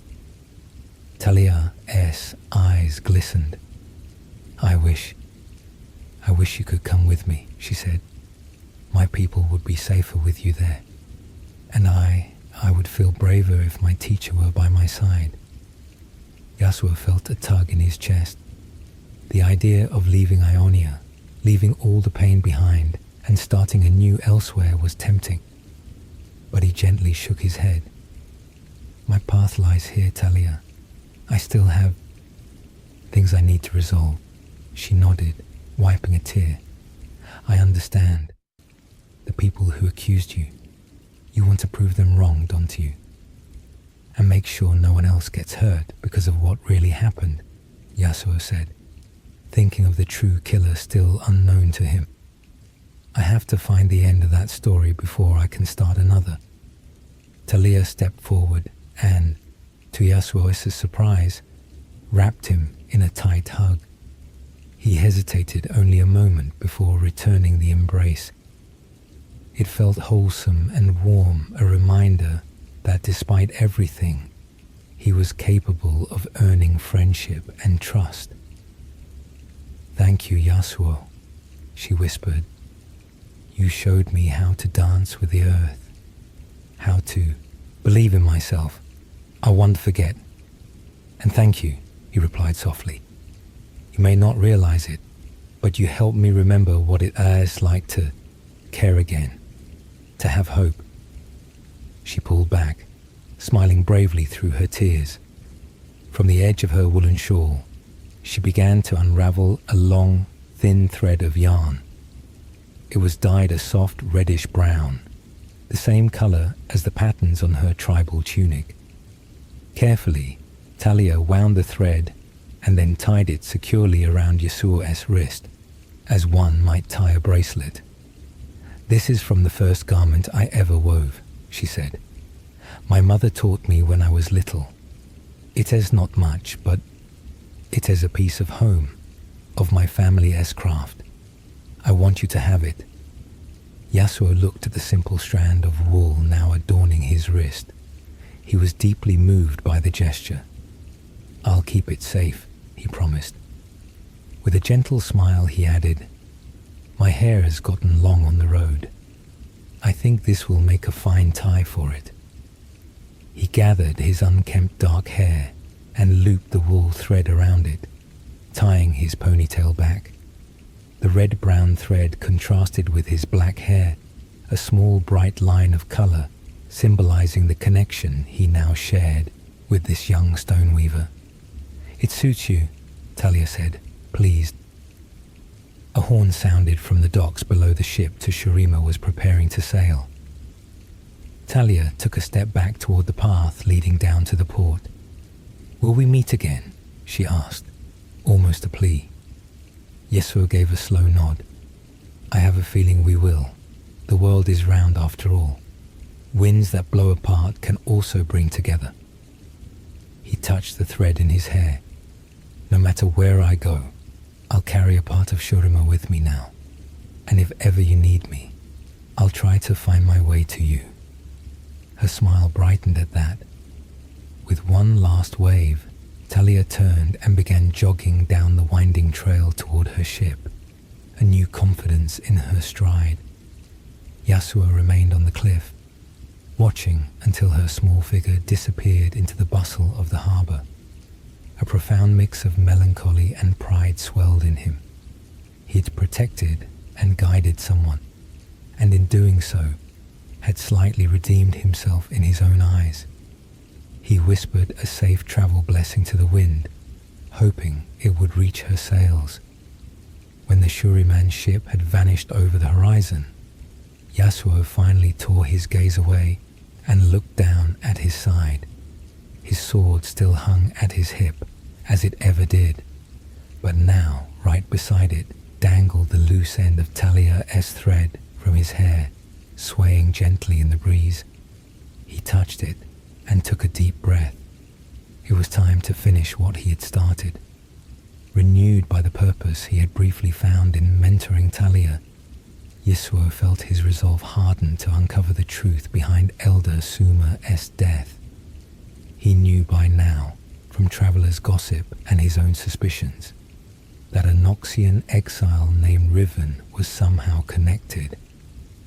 Whispers of a foreign woman with a broken blade seeking refuge in Ionia had reached even the quiet paths he walked. So as winter's first frost silvered the leaves, Yasuo set his course northward toward the rural provinces where he heard this woman might be in custody. The air was cold, but he pulled his fur-lined cloak tight and moved on, the wind at his back, and a single red-brown thread guiding him forward like a compass needle pointing toward destiny. Snow had begun to fall by the time Yasuo reached the quiet village where fate would catch up with him once more. It was a small settlement nestled in an Ionian valley, the kind of place known for its rice farmers and tranquil lotus ponds. But on this winter night, the village was hushed under more somber circumstances. Word in the province was that a Noxian exile had surrendered herself here, confessing to crimes committed during the invasion. An impromptu trial had been held by the local magistrates to decide her fate.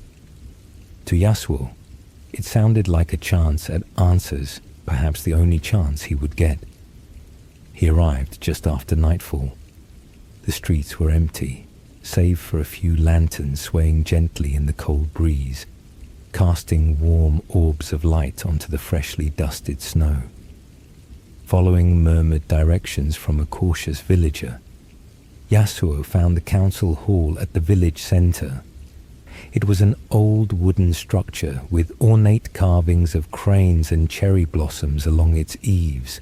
Tonight, however, its doors were closed, and 2 lit torches flanked the entrance, burning defiantly against the darkness. Yasuo approached quietly, pulling his straw cloak around him to catch the falling snow. The hall doors were heavy but unbarred. With a deep breath, he pushed them open and stepped inside. The interior was dimly lit by a few braziers. Benches, some overturned, lined the sides of the hall. The place looked as though a crowd had recently departed in haste. Near the back, a single figure sat slumped on the floor, shackled to a wooden post that had been cracked, perhaps by some earlier struggle. Yasuo's heart thudded as he recognized the woman from descriptions. Short, ash-white hair, a weathered Noxian soldier S-cloak draped around her shoulders, and beside her on the floor, a long blade broken into jagged pieces. Riven. At the creak of the door, she looked up. Her eyes, tired and red from weeping, widened at the sight of a stranger with a sword stepping into the hall. Reflexively, she reached for where a weapon might have been, but her wrists were bound by iron cuffs and a chain. Yasuo walked forward slowly, each footstep echoing in the silence. He could feel the weight of this moment, years of running, questions and blame all converging here. The air inside was cold and still. Even the dust motes seemed suspended, awaiting what would unfold. Riven rose awkwardly to her feet, chains clinking. She squared her stance as much as she could, proud even in defeat.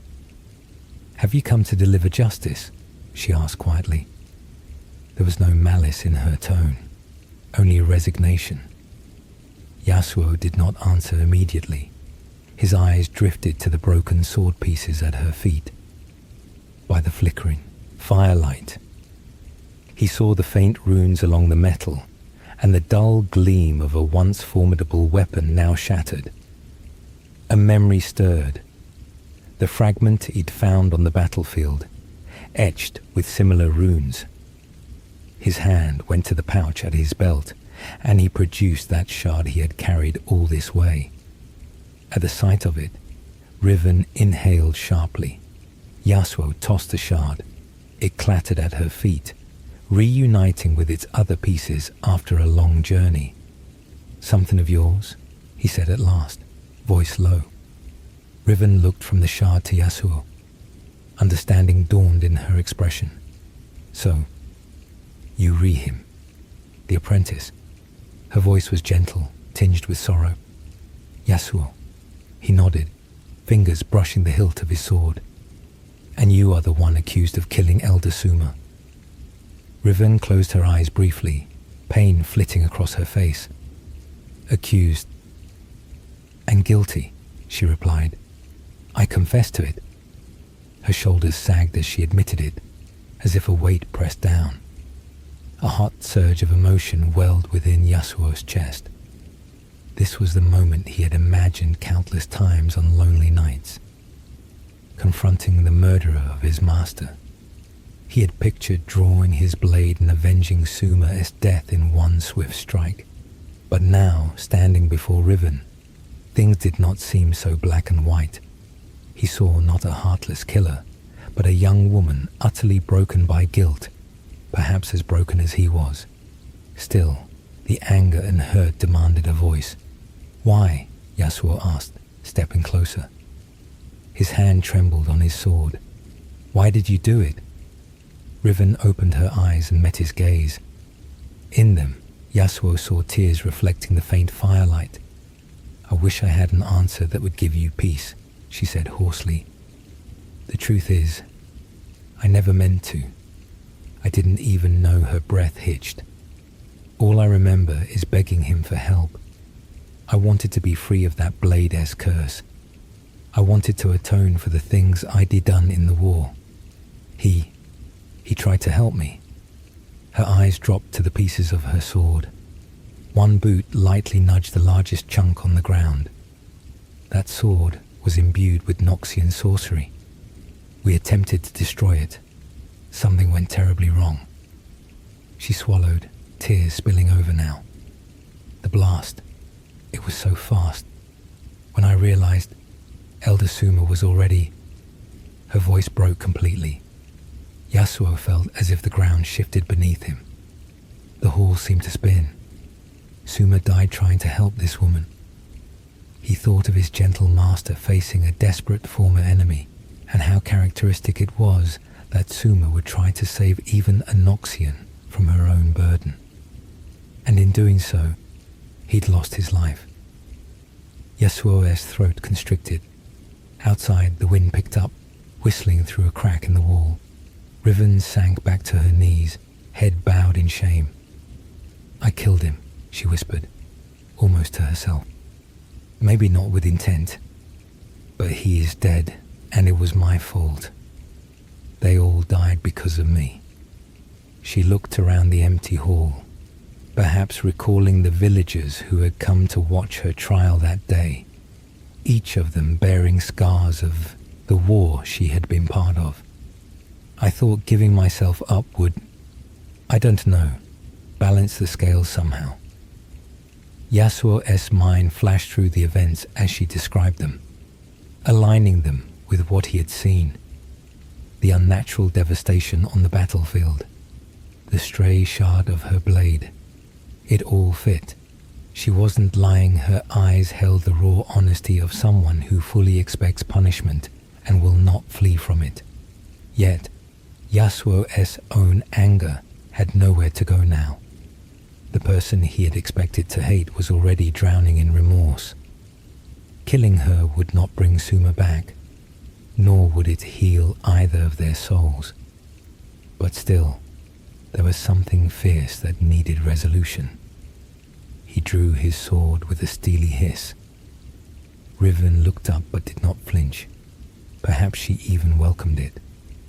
Yasuo used the blade-esque tip to flick one of the broken pieces of her sword toward her. "Stand up," he commanded softly, steel in his voice.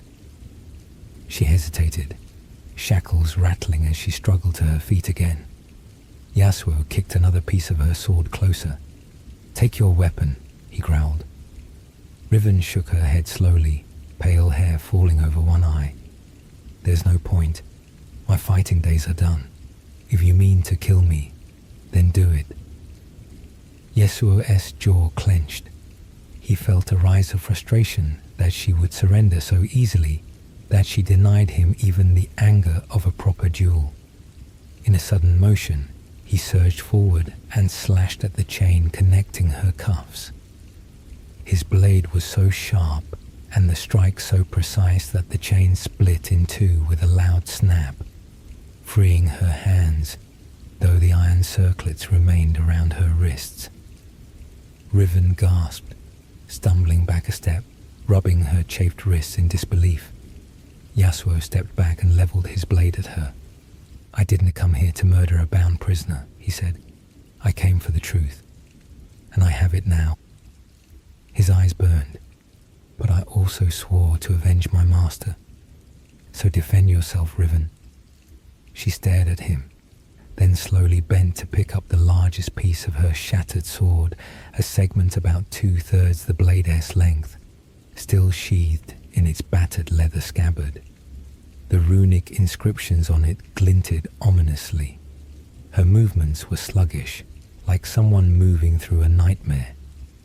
As she drew the broken blade from its sheath, it emitted a faint sickly glow, remnants of the dark magic within.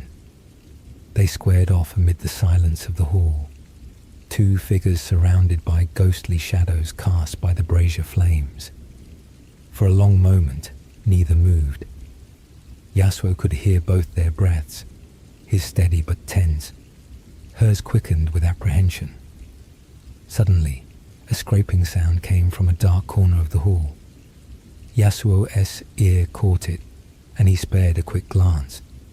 An elderly man, perhaps the hall's caretaker, who had hidden when Yasuo entered, was huddled there, eyes wide at the confrontation unfolding. Perhaps he had remained to watch over Riven during the night. Yasuo flicked his fingers in a small shooing motion, whispering, "Get out now." The old man, trembling, began to edge toward the side door. In that distracted heartbeat, Riven lunged, not at Yasuo, but seemingly trying to impale herself on his blade, hoping to end things swiftly. Instinct took over. Yasuo sidestepped and parried, knocking her back. "Fight me properly," he snarled, a swirl of wind gathering around his sword arm. Riven tightened her grip on her broken sword. A spark of defiance lit in her eyes now. With a ragged shout, she rushed at him, swinging the broken blade. Yasuo met her strike. Metal clashed on metal with a shower of sparks. She struck again and again, each blow heavy with desperation rather than finesse. Yasuo countered fluidly, years of training guiding his hands even as his heart ached at the futility of it. As blades locked, Yasuo found himself looking into Riven as face teeth gritted, tears still streaming. This wasn't an enemy full of malice. She was someone seeking either punishment or release, perhaps both. Yasuo disengaged and stepped back. "Is this what you want?" he hissed. "For me to kill you? Will that erase your guilt?" Riven panted, chest heaving. She lowered her weapon fractionally. "If it will bring you peace, then yes." Yasuo felt a stab of pity through his anger. He realized they were both victims of that night's tragedy, each carrying guilt for something they never intended. And suddenly, he felt tired, so very tired of the hatred and blame. His sword arm faltered slightly, the wind around him dying down. "I came here to kill my master as murderer," Yasuo said, voice thick. "But looking at you, I don't see a monster. I see someone as lost as I have been." Riven's stance wavered. "Then do it," she whispered, raising her chin and closing her eyes, presenting herself to his blade. "If it will satisfy Ionia, if it will ease your heart, strike me down. I want to stop you." Yasuo stood, sword poised. This was the moment that had haunted his dreams. Yet now, confronted with the reality, he found he could not drive the blade into her heart. His arms trembled. The image of Elder Suma came to him, not urging vengeance, but perhaps urging understanding. Outside, the wind howled and suddenly blasted into the hall through the open door, swirling around the two warriors. The brazier flames leapt and flickered wildly in the gust. Riven's broken blade in her hand began to hum, the runes reacting to the influx of magic. Yasuo sensed the surge too late, a resonance of wind and dark sorcery colliding.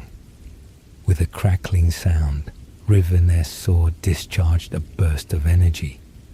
Perhaps it was triggered by the storm of emotions and magic in the air.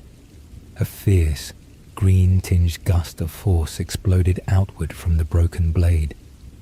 Yasuo felt the shockwave and saw with horror a small shard, the very fragment he had tossed back to her, propel like a bullet, straight toward the old caretaker who had not yet fully escaped and now cowered by the doorway. Time seemed to slow. In that instant, Yasuo acted on pure instinct and years of mastery. He thrust out his free hand and willed the wind to obey. A concentrated current of air caught the hurtling shard just inches before it would have struck the old man's throat, suspending it in midair. With a flick of his wrist, Yasuo sent the sliver clattering harmlessly to the floor. The old man, eyes round as moons, wasted no time scrambling out into the night, letting the door bang shut behind him. Inside, silence rushed back in, broken only by Yasuo and Riven's ragged breathing. Yasuo lowered his hand, relief and adrenaline coursing through him. He realized his heart was pounding as fiercely as when he had fought Yone. Another life nearly lost due to a stray fragment. But not this time. This time, he had been there. Riven stared in disbelief at the tiny shard on the floor, then at Yasuo. The tension drained from her stance. Her broken sword slipped from her fingers, the tip hitting the ground with a dull thud. "It is true," she whispered. "It is all true." Yasuo approached slowly, lowering his blade. He felt no threat from her now, only anguish. She sank to her knees amid the debris, shoulders shaking. "You killed Elder Suma," Yasuo said quietly, completing the thought for her. "But you did not murder him." At that, Riven covered her face with her hands and sobbed openly. The words were a strange kind of absolution, acknowledgement of responsibility, but also confirmation of what her heart had been screaming, that it had been a horrible accident, not a willful act of evil. "I'm sorry," Riven gasped out between sobs. "I'm so sorry. Those words are so small, but they were all I have. I'm sorry for all of it." She looked up at him, her face a portrait of remorse. "I begged him to break the blade. I thought maybe I could break the part of me that did such terrible things. Instead, I broke everything." Yasuo sheathed his sword quietly. He felt a knot in his chest loosen, a knot of blame and anger that had been tied tight for so long. Elder Suma's voice echoed in his mind. "We cannot destroy our past, only learn from it." He knelt down, gently resting a hand on Riven's discarded blade. The remaining magic had quieted, leaving only cold steel. "Elder Suma tried to destroy your blade," Yasuo said, voice softening. "But we cannot destroy our past, Riven." She looked at him, eyes shining with tears and understanding. "No. We carry it, don't we?" He nodded. "We carry it, and hopefully, we grow from it. The fact that you turned yourself in, ready to face punishment, that tells me you are not the monster some think you are." His voice caught slightly, thinking of how he, too, had been labeled a monster for a crime he did not commit. Life was painfully ironic at times. Riven studied Yasuo through her tears, perhaps seeing for the first time not an enemy, but a fellow sufferer. "What will you do now? Turn me in yourself? Take your vengeance later?" Yasuo hesitated.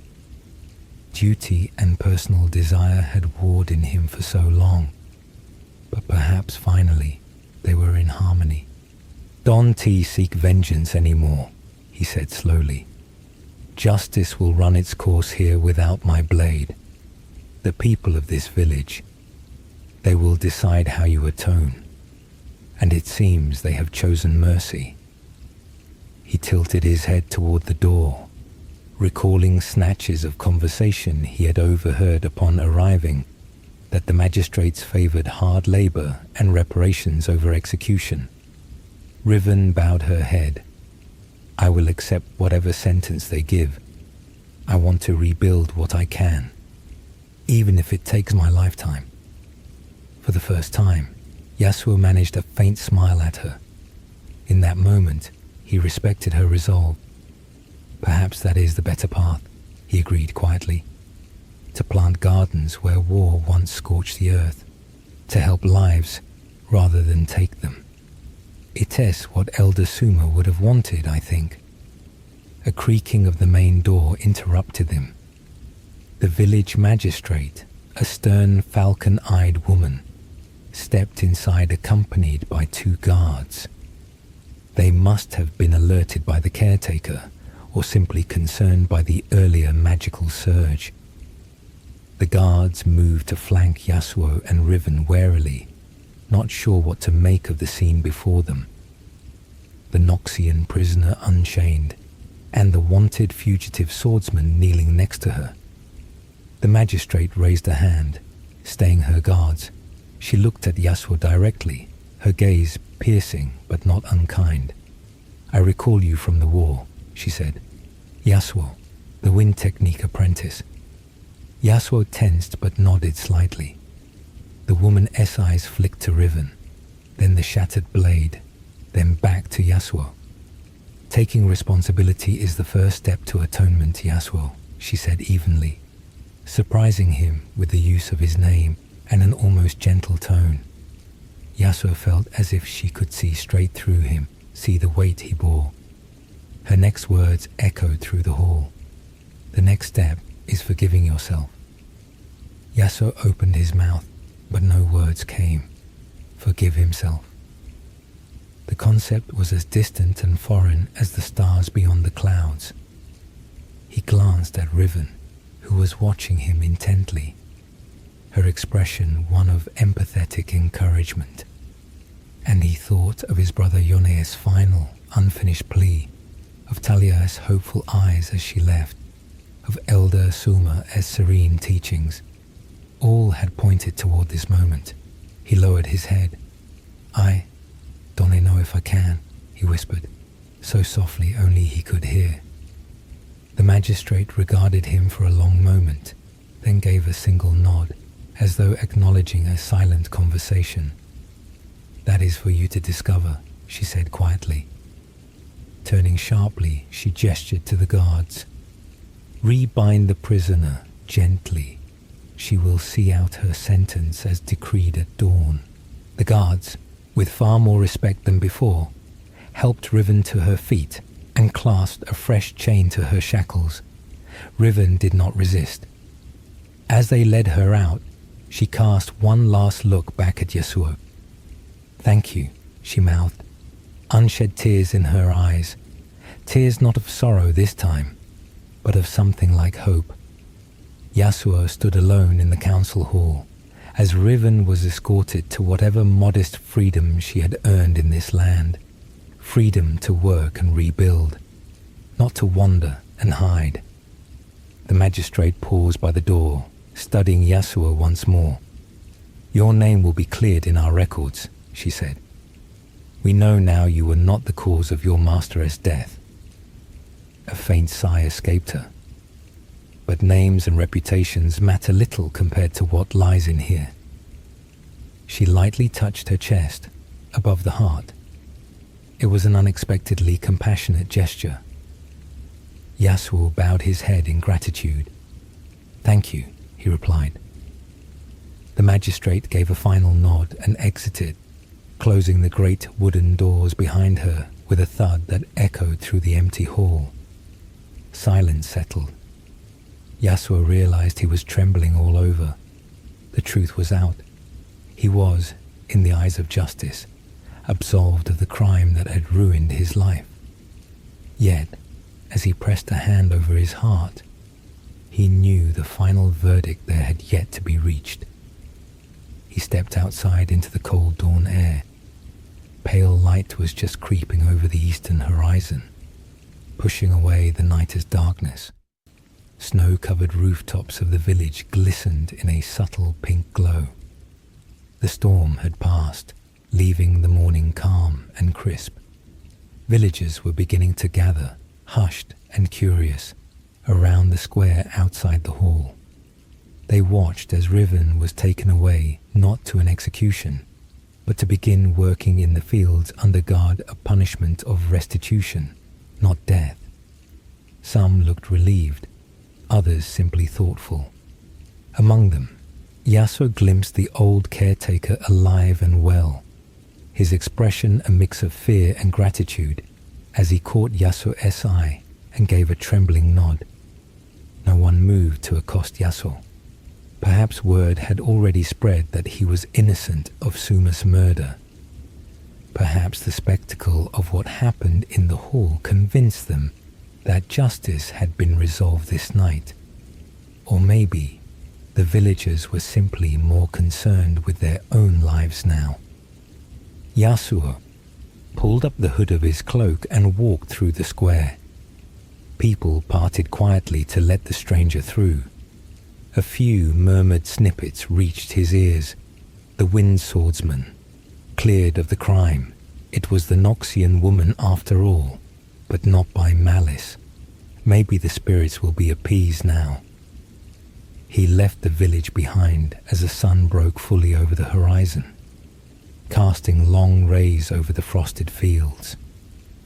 Yasuo followed a footpath up a gentle slope that overlooked the valley. With each step, he felt the weight on his shoulders shift. Not gone, no. The guilt for Yone, the years lost, and the pain he'd caused in his flight was still with him, but lighter, as if he could finally straighten a little under that burden. At the top of the hill, beneath a leafless oak whose branches spread like arms to the sky, Yasuo paused. The morning sun felt cool yet kind on his face. He closed his eyes and breathed deeply. The air tasted of fresh snow and wood smoke from the village chimneys below. He listened. In the quiet, he heard the distant laughter of children in the village now waking, the caw of a lone crow winging its way across the fields, and the ever-present wind whispering through the dry winter grass. In that wind, he fancied he heard voices. Elder Suma reminding him that a warrior's spirit is honed by patience and compassion. Yone telling him to find the humility within. Talia giggling as she skipped stones across a lake. And maybe even his own younger voice, free of sorrow, practicing a wind technique with hopeful determination. Yasuo opened his eyes, feeling moisture at their corners. He reached up and untied the wool thread from his hair, holding it gently in his palm.